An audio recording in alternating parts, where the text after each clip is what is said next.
پھر رات کے پچھلے حصے میں طلوع ہوتا ہے، پھر آخر بالکل سویرے ہوتے ہوتے پھر کچھ خاموشی اختیار کر لیتا ہے اور پھر نیا چاند طلوع ہوتا ہے اور اس طرح مہینہ مکمل ہو جاتا ہے۔ تو اسلام کے آنے سے پہلے عربوں کے ہاں چاند کی تاریخوں سے حساب رکھا جاتا تھا، کیونکہ سورج کے مقابلے میں چاند کی تاریخیں زیادہ ایکوریٹ ہوتی ہیں اور زیادہ وضاحت کے ساتھ سب کو نظر آتی ہیں۔ اور یہ سب کچھ کس کے حکم سے ہوتا ہے؟ چاند کا گھٹنا بڑھنا کسی کے اختیار میں نہیں، اور نہ ہی چاند کے گھٹنے اور بڑھنے سے کسی کی قسمت پہ کوئی اثر ہوتا ہے، اور نہ ہی کسی خاص مہینے کا چاند نظر آنے سے کوئی نحوست شروع ہو جاتی، یا کسی خاص مہینے کے آنے سے کوئی انسان کی خوش قسمتی جاگ اٹھتی ہے۔ انسان کی خوش قسمتی اور بد قسمتی کا انحصار سورج، چاند اور ستاروں کی گردش پہ نہیں، بلکہ کس پہ ہے؟ انسان کے اپنے عمل پر ہے۔ یہ تو اللہ تعالیٰ نے انسان کے فائدے کے لیے چیزیں بنائی ہیں، تاکہ انسان اوقات معلوم کر سکے، سالوں کا حساب کر سکے، عبادت کے وقت خاص طور پہ معلوم کرے۔ اور جہاں تک مہینوں کی تعداد کا تعلق ہے تو یہ اللہ تعالیٰ نے خود مقرر کی ہے کہ یہ 12 ہیں۔ یہ الگ بات ہے کہ ہر قوم اور ہر علاقے کے لوگوں نے اپنی اپنی زبان میں ان کے نام رکھے ہیں، لیکن ایک چیز آپ نے سب میں کامن دیکھی ہوگی، چاہے شمسی کیلنڈر ہو، چاہے قمری کیلنڈر ہو، کوئی بھی ہو، سب میں کیا ہے؟ مہینے 12 ہی ہیں۔ کہیں محرم سفر ہے، اور کہیں جنوری فیبرری ہے، اور کہیں چیت بساکھ ہے، اور کہیں کچھ اور ہے۔ یہ نام مختلف ہیں لیکن عدد ایک ہی ہے، کیونکہ یہ اللہ تعالیٰ ہی کی طرف سے آیا ہے۔ قرآن پاک میں اللہ تعالیٰ فرماتے ان عدت الشہور عند اللہ 12 شہرا فی کتاب اللہ یوم خلق السماوات والارض منها 4 حرم فلا تظلموا فیہن انفسکم، کہ اللہ کے نزدیک مہینوں کی تعداد 12 ہے اس دن سے جب سے اللہ نے آسمان زمین کو پیدا کیا، اور ان میں سے 4 مہینے حرمت والے ہیں، لہٰذا ان 4 مہینوں میں اپنے اوپر ظلم نہ کرو، یعنی جنگ و جدل نہ کرو، ایک دوسرے کی عزت جان مال کا خصوصی تحفظ کرو۔ اور خصوصاً اہل عرب کے ہاں یہ 4 مہینے اس لیے بھی حرمت والے تھے کہ ان 4 مہینوں میں ان کے ہاں مناسک حج و عمرہ ادا ہوتے۔ وہ کون سے 4 مہینے تھے؟ ان میں سب سے پہلے رجب تھا، جس میں عموماً لوگ عمرے کے لیے نکلتے، پھر ذیقعد، ذوالحج اور محرم۔ ان 3 مہینوں میں حاجیوں کے قافلے آتے، حج کرتے اور واپس جاتے۔ تو پورے اہل عرب کے ہاں ایک طرح سے کرفیو ہوتا، امن امان کا دور دورہ ہوتا۔ تو اس لیے یہ 4 مہینے بڑے اہم تھے ان کے ہاں، اور اللہ تعالیٰ نے خود ان کی اہمیت بتائی، اور ان میں کرنے کا کام کیا بتایا؟ وَلَا تَظْلِمُوا فِيهِنَّ أَنفُسَكُمْ، ان میں اپنے اوپر ظلم نہ کرو۔ اور ان میں سے محرم کی پھر خاص فضیلت بتائی کہ 10 محرم کا روزہ جو ہے وہ 1 سال کے گناہوں کی معافی کا ذریعہ ہے۔ سفر کے بارے میں ابھی میں آپ سے گفتگو کروں گی۔ اسی طرح ربیع الاول کا مہینہ ہمارے ہاں نبی صلی اللہ علیہ وسلم کی پیدائش اور وفات کی وجہ سے بہت مشہور اور معروف ہے، لیکن اس مہینے میں ہمیں کسی خاص قسم کی کوئی عبادت نہیں بتائی گئی۔ اسی طرح ربیع الثانی، جمادی الاول، جمادی الثانی، ان میں بھی کوئی عبادت نہیں بتائی گئی، عام مہینوں کی طرح ہیں۔ رجب حرام مہینوں میں سے ہے۔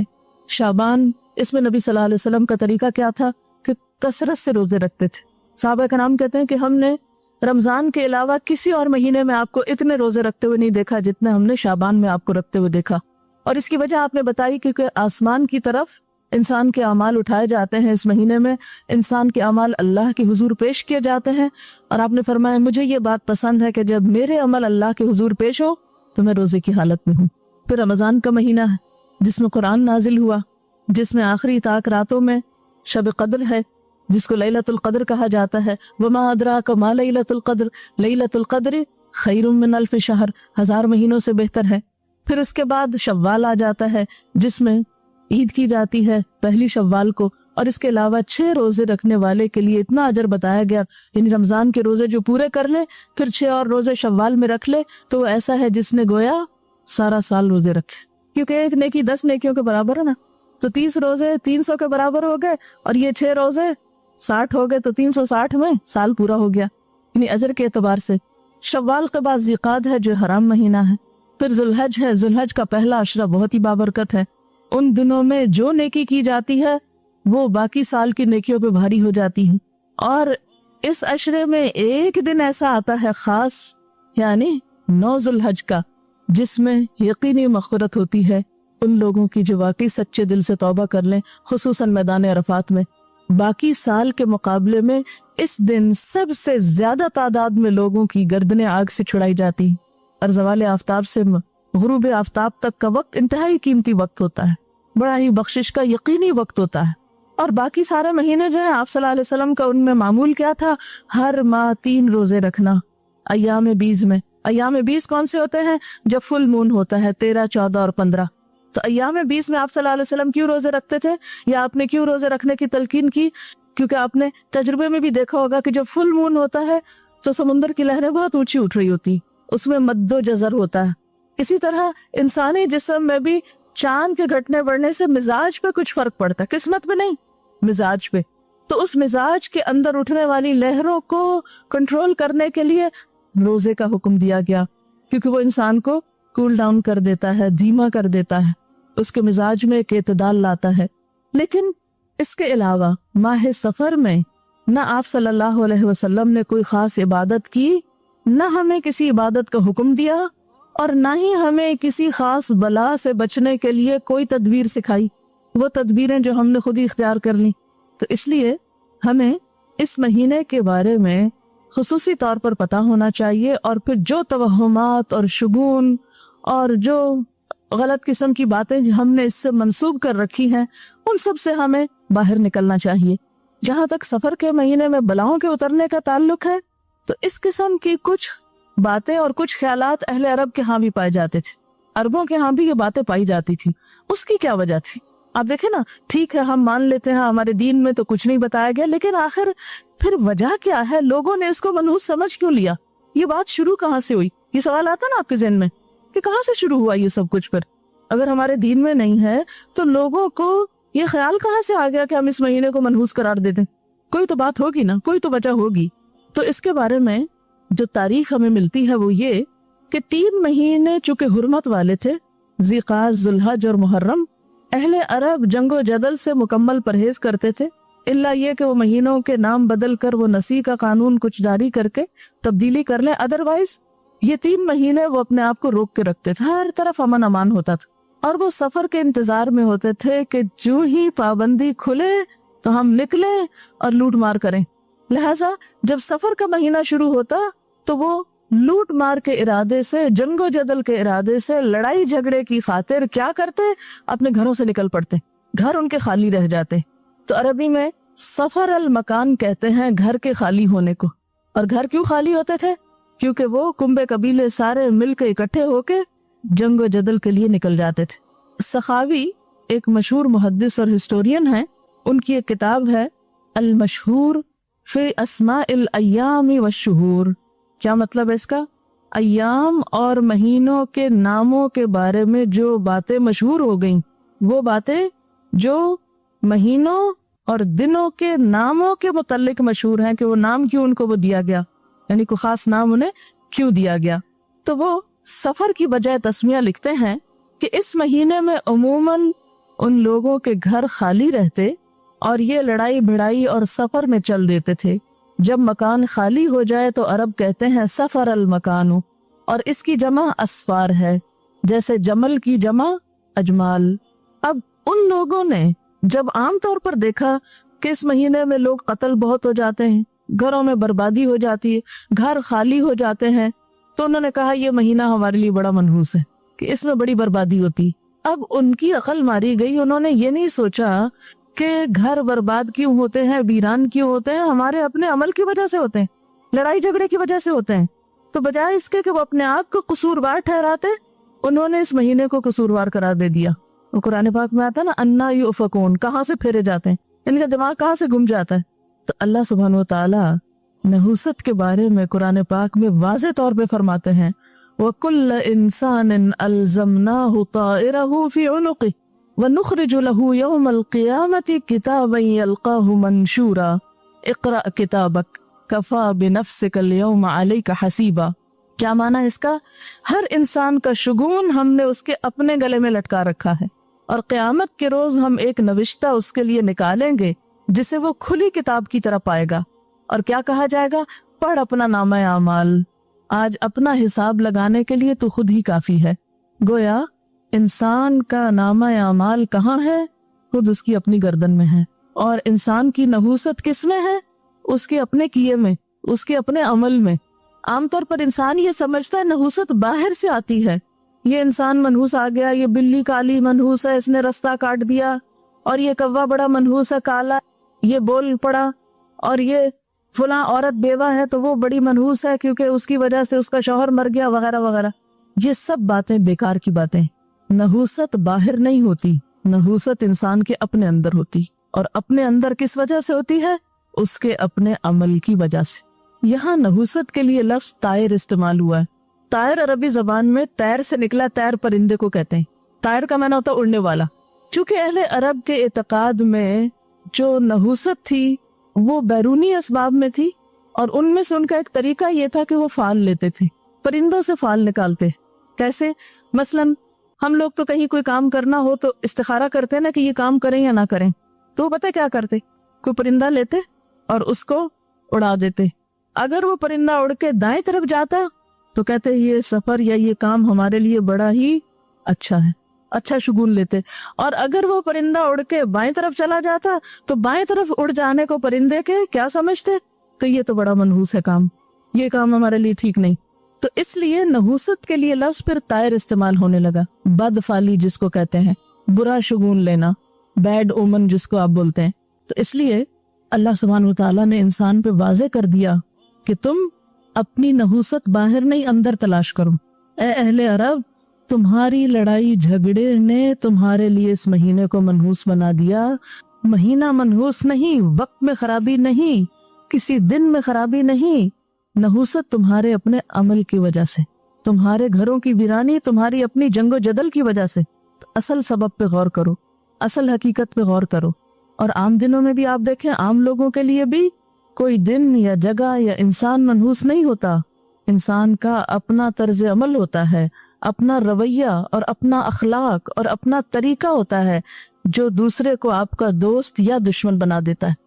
اور پھر انسان اپنی غلطی کا تو اعتراف نہیں کرتا، دوسرے کو بلیم کرتا رہتا ہے۔ اب ہم یہ دیکھیں گے کہ اسلام میں بدفعلی کی حقیقت کیا ہے، یعنی یہ برا فعل اور یہ سب کچھ، اس کی اصلیت کیا ہے، اور اس کے بارے میں یا برا شگون لینے کے بارے میں ہمارا دین ہمیں کیا بتاتا ہے۔ قرطبی نے ایک حدیث روایت کی ہے، رسول اللہ صلی اللہ علیہ وسلم نے فرمایا، من رجعت الطیرۃ عن حاجتہ فقد اشرک، جو کسی چیز سے بدفعلی پکڑ کر اپنے مقصد سے لوٹ آیا اس نے شرک کیا۔ مثلا گھر سے نکلنے لگا، آگے کالی بلی آ گئی، اس نے اس کو اپنے لیے منحوس سمجھا، یا پھر یہ کہ اس سے بدفعلی لی اور گھر واپس آ گیا، میں تو نہیں جا رہا آج کام پہ، میں تو نہیں سفر کر رہا آج۔ کیوں؟ اس لیے کہ رستے میں بلی آ گئی۔ تو ایسا کرنا کیا ہے؟ معمولی بات نہیں ہے۔ آپ نے فرمایا فقد اشرکا، اس نے شرک کیا، اس لیے کہ کسی کا نفع یا نقصان بلی کے ہاتھ میں ہے ہی نہیں، کسی طوطے کے پاس کچھ نہیں، وہ کہاں ہے؟ انسان کے اپنے اندر ہے، اس کا اپنا عمل ہے، اس کا اپنا اخلاق ہے، اس کا اپنا رویہ ہے کہ وہ کسی دوست کو دشمن بنا لیتا ہے یا دشمن کو دوست بنا سکتا ہے۔ صحابہ نے پوچھا، اے اللہ کے رسول صلی اللہ علیہ وسلم، ایسا شخص کیا کفارہ دے کہ اس کی توبہ قبول ہو جائے؟ یعنی اگر واقعی زندگی میں ایسے شرک کر بیٹھے ہیں ہم، تو اب ہم لوٹیں کیسے اس سے؟ فرمایا کہ وہ یوں کہے، اللہم لا خیر الا خیرک ولا خیر الا خیرک ولا الہ غیرک ثم یمضی لحاجتہ۔ اے اللہ، تیری فعل کے بغیر اور کوئی فعل نہیں، یعنی اچھا شگون یا اچھائی اور برائی تیری ہی طرف سے آتی، قسمتیں تیرے ہاتھ میں ہیں، فائدہ اور نقصان تیرے پاس سے ہے، کسی پرندے کے ہاتھ میں کچھ نہیں۔ تو اے اللہ، تیری فعل کے بغیر کوئی فعل نہیں، تیری بھلائی کے بغیر اور کوئی بھلائی نہیں، یعنی اگر تو نہ خیر دے تو کوئی خیر پہنچا نہیں سکتا، اور تیرے سوا کوئی معبود نہیں۔ یہ الفاظ کہہ کر اپنے کام کو چلا جائے، یعنی اپنے دل سے وہ وہم نکال دے کہ بلی کی وجہ سے کوئی نقصان ہو جائے گا، یا فلاں انسان صبح صبح مجھے نظر آ گیا تو اب دن خراب گزرے گا اور کام نہیں ہوگا۔ نہیں، یہ خیال دل سے نکال دے اور اپنا کام کر لے، اپنا عمل بدل لے تو اس کی توبہ قبول ہو جائے گی۔ ایک اور حدیث میں آتا ہے، رسول اللہ صلی اللہ علیہ وسلم نے 3 بار فرمایا، 3 بار، کیا؟ بدفعلی شرک ہے، بیڈ اومن شرک ہے، برا شگون لینا شرک ہے۔ اور شرک کے بارے میں تو آپ جانتے ہیں نا کہ بعض اوقات ایسے ایسے رستوں سے آ جاتا ہے کہ ہمیں گمان بھی نہیں ہوتا، خبر بھی نہیں ہوتی کہ یہ شرک کر رہے ہیں ہم۔ یہ باتیں ہمارے معاشرے میں کتنی عام ہیں، وہ فلاں منحوس اور فلاں چیز ہو گئی تو اب یہ ہو جائے گا. اور آپ نے دیکھا ہوگا کہ ہم عام طور پر بھی ایسے ہی بیٹھے بیٹھے سوچتے رہتے ہیں, اچھا وہ میں نے امتحان تو دے دیا ہے, اچھا اگر میرے وہاں جانے تک وہ فلاں چیز نیچے گر گئی تو میں پاس ہو جاؤں گی, ہے نا. ایسے بیٹھ کے گمان کرتے رہتے ہیں, اچھا اگر میرے 10 گننے تک پنکھا بند ہو گیا, یعنی بٹن مثلاً آف کر کے, اس کا مطلب ہے میں پاس ہو جاؤں گی. اور اگر نہیں, خود سے خود چیزوں سے شگون لینا شروع کر دی. یہ اس قسم کے خیالات بھی درست نہیں, یہ سب توہمات کی قسم ہے, اور یہ سارے توہمات انسان کو کمزور بناتے ہیں. ان سے بچنا چاہیے. ایمان انسان کو جرت اور بہادری دیتا ہے, کانفیڈنس دیتا ہے, جینے کا ڈھنگ سکھاتا ہے. دین کا سب سے بڑا فائدہ کیا ہے؟ کوئی خوف نہیں, کوئی غم نہیں. وہ انسان کو خوف اور غم سے آزاد کرتا ہے. کہ یہ کس قسم کی دینداری ہے کہ آنکھ کے پھڑکنے سے بھی خوف زدہ ہے, اور ہاتھ پہ کھجلی ہونے سے بھی امید لگا کے بیٹھ گئے کہ آج کوئی مال ملے گا, ہاں جوتے پہ جوتا پڑ گیا تو سفر پیش آ جائے گا. یہ سب باتیں کہاں سے آئیں؟ سب ہمارے ذہنوں کی اختراع ہیں. یہ اسی قسم کے بچگانہ خیالات بیٹھ کے کوئی سوچتا ہوگا کہ اچھا یہ ہو گیا تو اس کا مطلب ہے یوں ہو جائے گا, اور اتفاق سے وہ ہو گیا تو آئندہ کے لیے اس کو ایک فتوے کے طور پہ جاری کر دیا کہ ایسا ہو تو یوں ہو جاتا ہے, حالانکہ اس کی کوئی حقیقت نہیں ہوتی. پھر اسی طرح یہ کہ کالا رنگ ہم کو تو سوٹ ہی نہیں کرتا.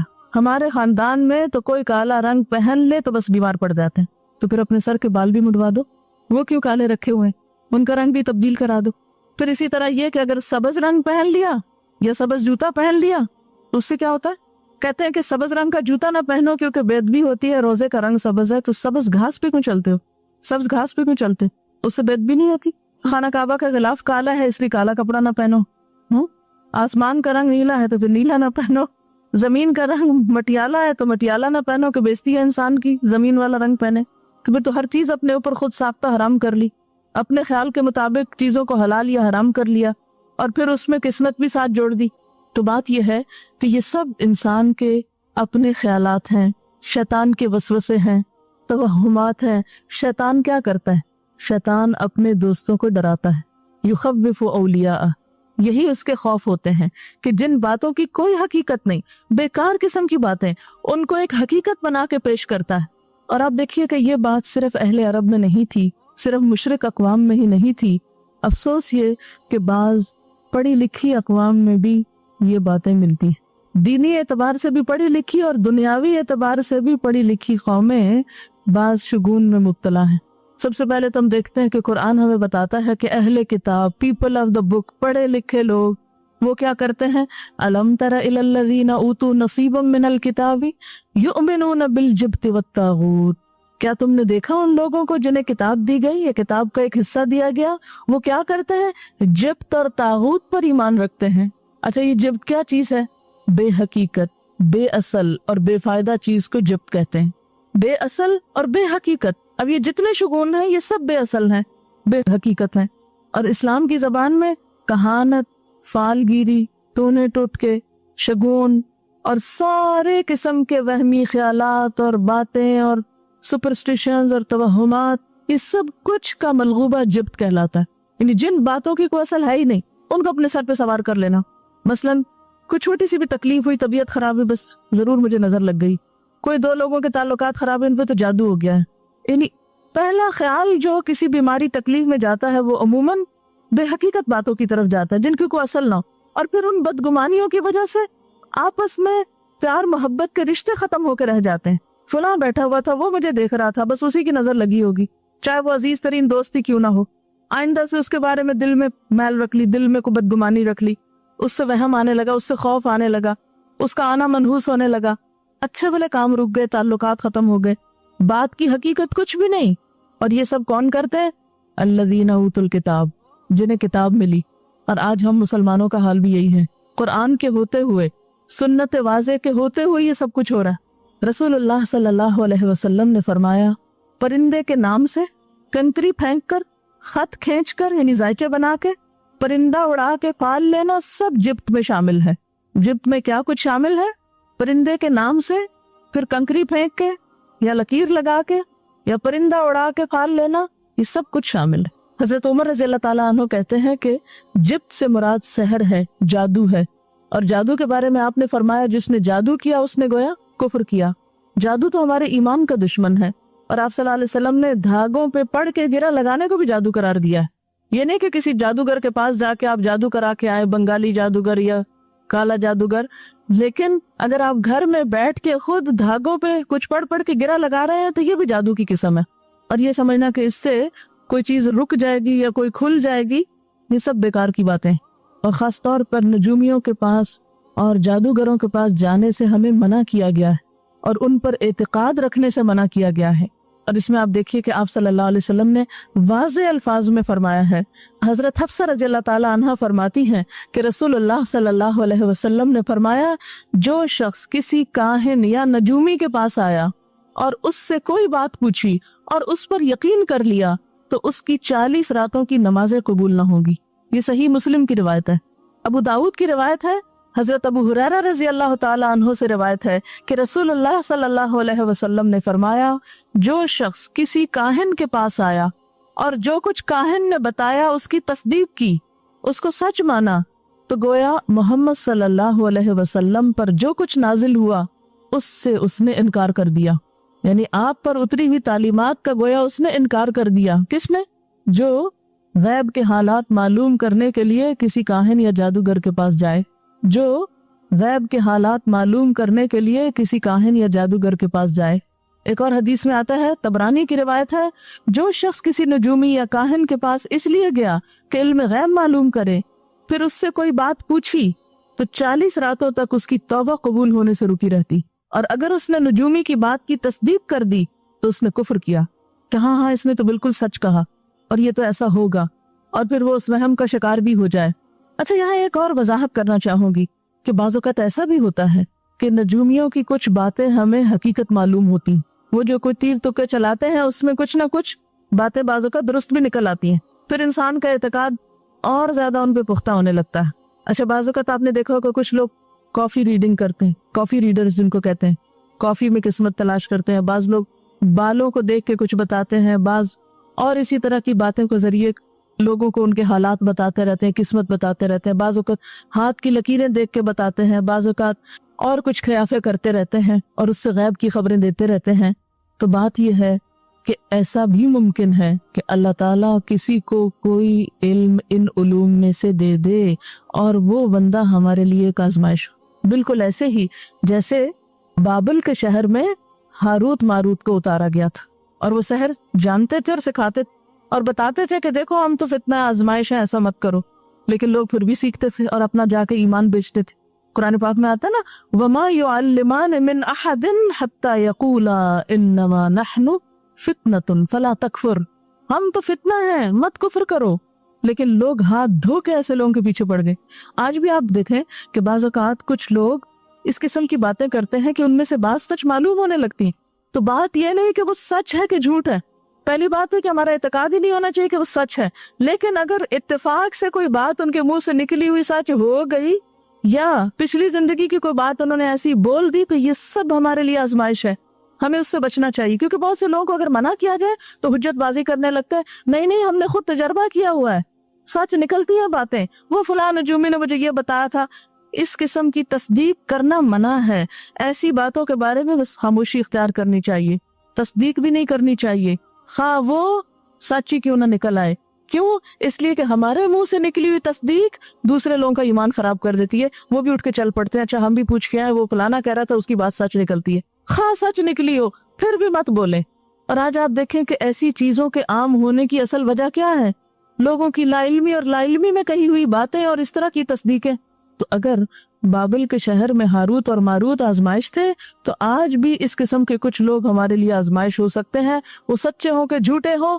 ہمیں منع کیا گیا کہ تم نے ان کے پاس نہیں پھٹکنا، نہ آؤٹ آف کیوریوسٹی اور نہ آؤٹ آف فن، کیونکہ بعض لوگ صرف انجوائمنٹ کے لیے ایک فن کے طور پر، صرف کھیل تماشے کے طور پہ چل پڑتے ہیں. نہ کھیل تماشے کے طور پہ جانا ہے اور نہ سنجیدگی سے جانا ہے، کیونکہ بعض اوقات مذاق میں کہی ہوئی باتیں بھی انسان کے اوپر اس طرح اثر کر جاتی ہیں کہ زندگی کا رخ پلٹ جاتا ہے.